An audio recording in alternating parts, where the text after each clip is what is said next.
Again, it is important to note that matrescence is not just a nice roll down a hill filled with roses and flowers. It can be quite tough.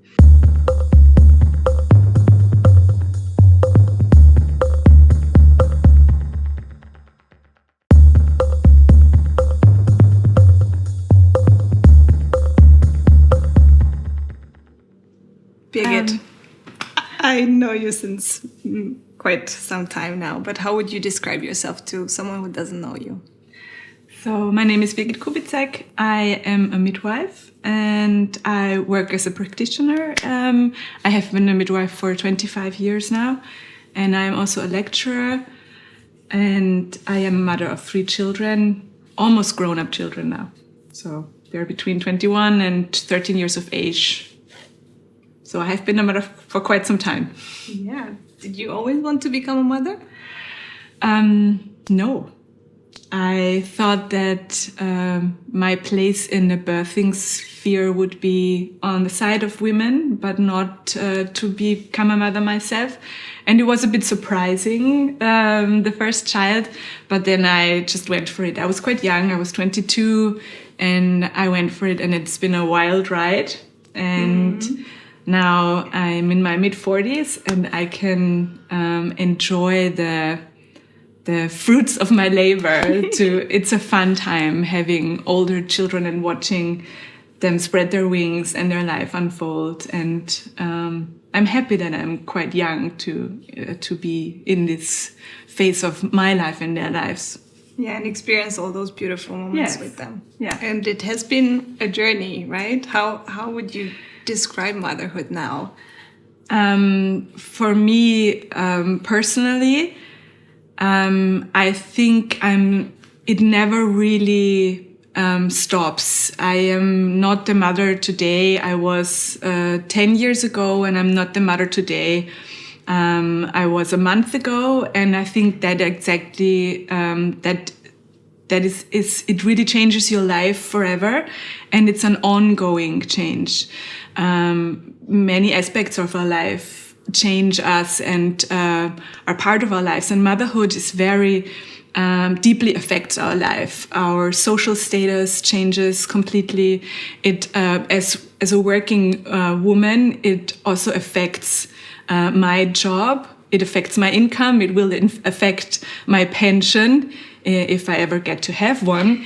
It affects my freedom. And I am a person who really needs her freedom. So freedom is something that I struggled with the most, I think. So this is probably why I enjoy this phase so much. I have the freedom to work the way I want to work. And I have the freedom to do my own shit without the kids. And they're part of my life. I integrated them. And I think this is a process that will also not stop even when they're grown up. It just, being a mother is something that you do even if your children don't live with you anymore. Yes. Never stops. Never stops. Yeah. Yeah, no, I'm a mother myself. I live with my family in Vienna. With my husband, with our 7-year-old son, with our dog. And part of my family in Vienna is also my brand, which I founded together with Katharina, Mama.matters. We're empowering mothers to practice more self-care. That's definitely also our baby in a way. And motherhood is a big topic for me too. I mean, obviously, we also made a whole company around it. But it has been quite a transformative journey. Mm-hmm. It involves a lot of things, a lot of love, but also a lot of rage and a lot of fear and a lot of happiness and joy and gratitude, but also a lot of guilt. There are a lot of things that I didn't imagine before giving birth, that the journey will look like that. I always wanted to become a mother. I wanted to be a young mom like my mom, because she had me when she was 21, and I loved that about her and about ourselves. Mm-hmm. We were like 2 sisters. I managed to do that 10 years later, but that's okay. I'm still young enough. I can live with it. And the whole transformative journey from just being a woman to also being a mother. Involved a lot of stages. I think it probably never ends, as you say as well. It keeps changing every day. And there's actually a term for that. It's called matrescence. It's a concept that was introduced in 1973 by the American anthropologist Dana Raphael. And she wrote a book called Being Female, Reproduction, Power and Change. And in it she describes that complex physical, hormonal, and also emotional changes that women live through from preconception through pregnancy, childbirth, surrogacy, or adoption, way into the postnatal period and even beyond. And this is what we just talked about. It can be highly individual lengthwise. For some women, they would define the period in a certain way, and another woman in another way. So we have to look at it as a highly individual process. And this transition that we talked about, I think we talked a little bit also about what's so special about this transition is like any transition in human existence, it has tremendous potential. So it can affect a woman's life in a deep way. And that also means that there's a vulnerability. So we need to protect mothers in their journey through matrescence. Matrescence is something that I didn't hear about before giving birth. I wish I did. I wish I knew what was happening, but I was just focusing on myself and on my baby and on giving birth. And then just afterwards, it kind of hit me in the face that actually the hard part starts after giving birth. I've heard about postpartum a little bit, and I've heard a little bit about the baby blues. And I think these are the things that women hear about mostly today as well. But matrescence is something different. Matrescence is not postpartum. Postpartum is defined as the 6 weeks after giving birth. Yes. But matrescence can take much longer, right? And how do we recognize it? What is it from your experience in working with so many women? How does it look like? So the similarities are probably the struggle. So women experience feelings of ambivalence. They're not sure if they signed up for the right job. And then also high expectations, especially society puts a lot of pressure on women in trying to define the role that they need to fill. And then that might bring shame, or just the awareness that that the bar is set quite high, and it's not you essentially who's setting this bar alone, and that of course creates psychological pressure. And what also might come up for some women is as they become mothers themselves, they feel the long line of women that were ahead of them in this journey of becoming mothers. And some women might relive their own childhood, and that can be quite difficult. But it's important to distinguish the struggle and the challenges of matrescence, or draw a line between this struggle and postnatal depression, which is a psychiatric condition. So this feeling of being overwhelmed and of course that tremendous hormonal change, we must not forget that in the first few days after giving birth, what occurs in the human body is the highest hormonal drop that a human ever experiences in their life. And of course, that is challenging on its own. And then considering all that, what we just talked about, together with that hormonal drop, women are vulnerable. And I think it's important to let them know that it's okay to be overwhelmed. It's okay if you have feelings of get me out of here, do this without me. This is not what I signed up for. We need to address this and be open about it and say that it's okay. And if problems or symptoms like sleeplessness and loss of appetite and feelings of sadness and guilt remain beyond a certain amount of time, remain beyond 1 or 2 weeks, a woman should consult a physician. Mm-hmm. This is a period of time that is special in the matrescence journey. And then there comes another phase. So it's this constant evolvement. And what it is like in the first 2 weeks after giving birth is not what it's going to be like in the first few months. Mm-hmm. Because we are really socialized to think that when we give birth and we have a healthy baby, then we should just be automatically happy, because why wouldn't you, right? Exactly. So most of the times it's not like that. It's not like mother's love is a God-given gift and you press a button and it starts. It's also a transformation and a process, and that's also part of matrescence, right? Right.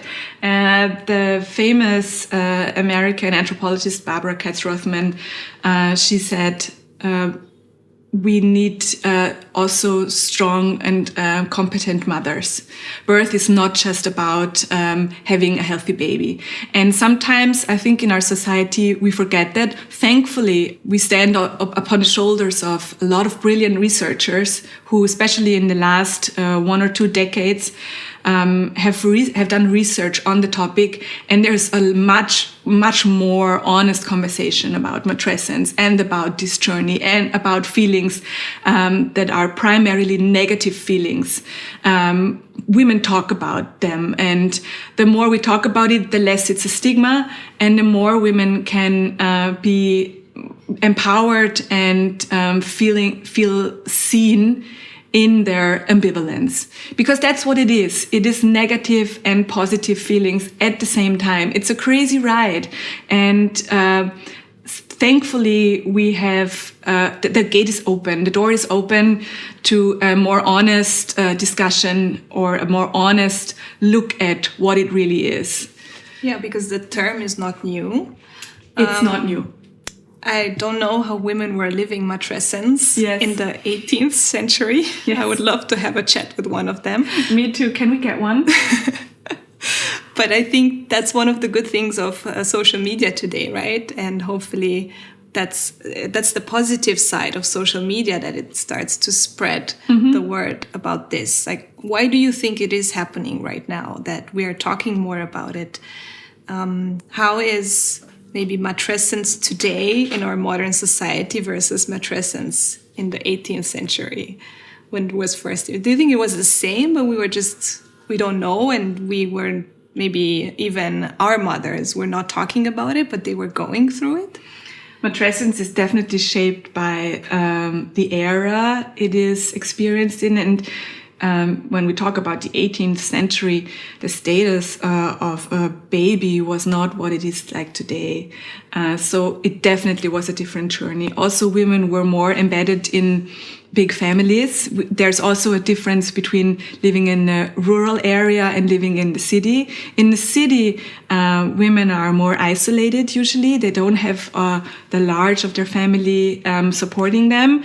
So women who become mothers in the city have to be proactive when it comes to searching for someone to support them. This can be their family, and the partner is very important. There's also a term called Matrescence. So we do scientifically also research what this transition to parenthood is also for the fathers. And they have a very unique role in supporting the mothers in this journey. Because, of course, it's different. We talked about the hormonal aspect, and, of course, it's different for women.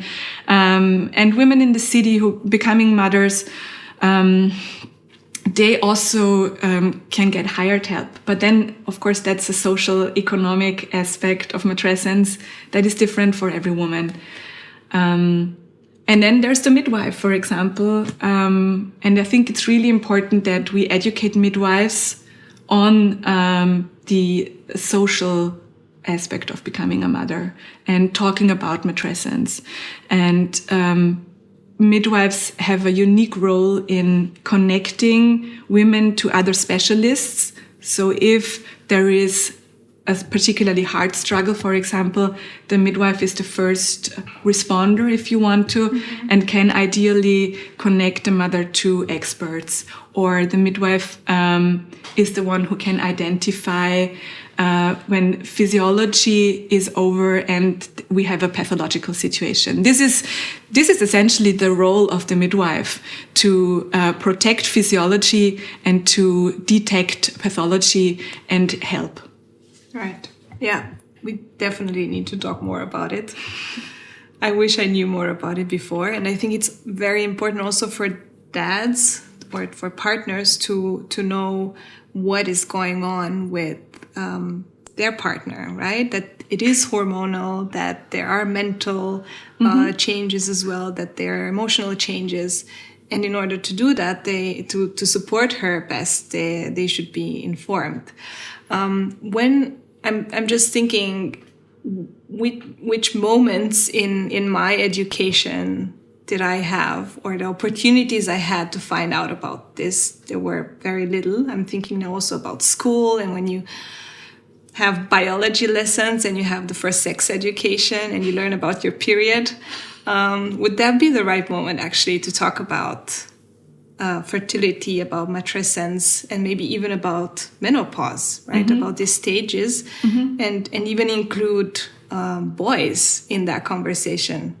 So not do it only with women, because I think then it only stays within that circle, but opening it up maybe could offer more understanding, common understanding, and a common language. I am all for your proposal. I think it should definitely be more inclusive, and the shared language is important between the different gender identities, and it's important to include education from an early point onwards. And then also the shared language is really important for everyone working in the birthing sphere, all the practitioners, because in the standard system in the hospitals in Central Europe and in the United States and in Australia, women experience fragmented care. So you have the specialist, you have the gynecologist, you have your antenatal classes, then you are in the labor ward, and then you're in the postnatal ward. And there is no language in between those stages. And then a lot of information gets lost. So it is important that we streamline that and that we find a common language. And the earlier we start with it, because it is a deeply sociological thing we're talking about, and we are being socialized in a way. So if we start with this common language, like you suggested early on, it can only be beneficial. My suggestion is for women to ask their birth professional, their care provider, about such an education. Are you providing it to the women you are working with? Me personally, yes, I since I started being interested more in matrescence, I'm trying to incorporate it, and I find that it's quite easy. And this is also a journey for me. Like you have your baby, this is something that I developed after years of experience, and I think now I'm in the right age to look at womanhood and motherhood from another level, and this is that level of matrescence, or bringing the social aspect of motherhood more into my daily routine. And it's also an ongoing process, and I find it so easy, and it's so important. It makes such a big difference when women have the impression that they're being seen in a holistic way, not just their belly, not just the baby. Yeah. The whole woman can be seen when when you sit down and talk about what this journey might mean for someone, where the struggles might be anticipated.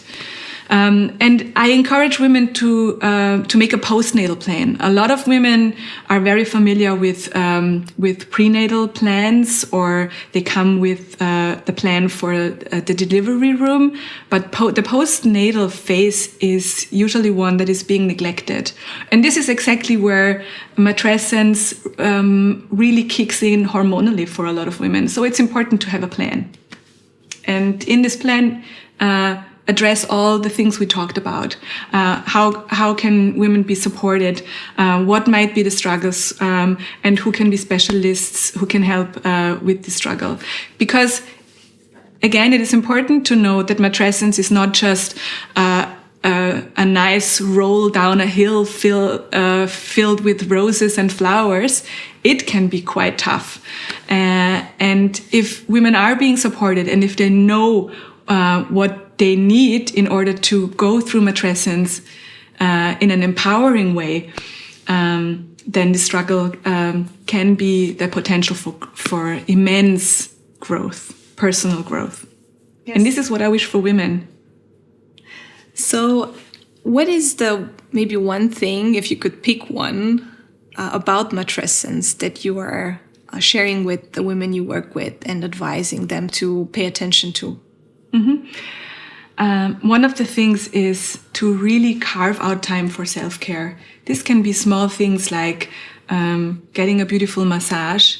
And this is one of the things where fathers or partners or family, supporting family, or sometimes even friends can really be active. Because sometimes the partners or the ones who are supporting are a little bit shy about their role.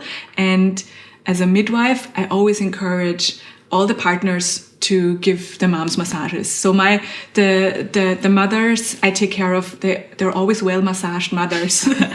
And then also self-care might just be to take that shower on your own. Mm-hmm. And sometimes to just do something, even if if you don't finish it on your own, and try and maintain your relations from before, because becoming a mother means that you stay the person, the woman you were, and additionally you're also taking care of another human being, and that is incredibly hard. And I have the impression that sometimes women forget their old self or their womanhood a little bit. They want to do their job so well, and this is why I also think it's important when we talk about it. It's not matrescence is not being from being a woman to becoming a mother. It is from being a woman to being a woman and a mother. We shouldn't leave the woman out of the mother. And like I said, this can just be a massage. It can be just to watch a stupid movie or whatever, or paint your nails, even if you just finish 3 of them. Right. Just do it. Start. Just take care of yourself. Yeah, because another thing we're socialized to think is that the perfect mother is the one that puts the baby first. Exactly. That's what we've learned in the past centuries. And as matrescence is a transition from being a woman to being a woman and the mother, I feel like we're in a sort of transition in society, in the way we perceive motherhood. How do you see it maybe developing in the next decades even? So, how would you wish it to develop in the next decades? Like I said, I think the door is open. Thankfully, we really need to thank all the researchers, all the authors, all the women and men talking about it, bringing it out into society, and I wish for this door to remain open and for women to be able to go through it without fear. Fear is something that has been nurtured in the birthing sphere for way too long. We really need to demolish fear. We really need to enable women, and we really need to give them the power to know that they have everything it needs or that it takes in order to be a woman and a mother. Their bodies have everything that is necessary. Their hearts have everything that is necessary, and their minds have everything that is necessary. So this would be my wish. And then also for society to finally realize that motherhood isn't just a personal choice.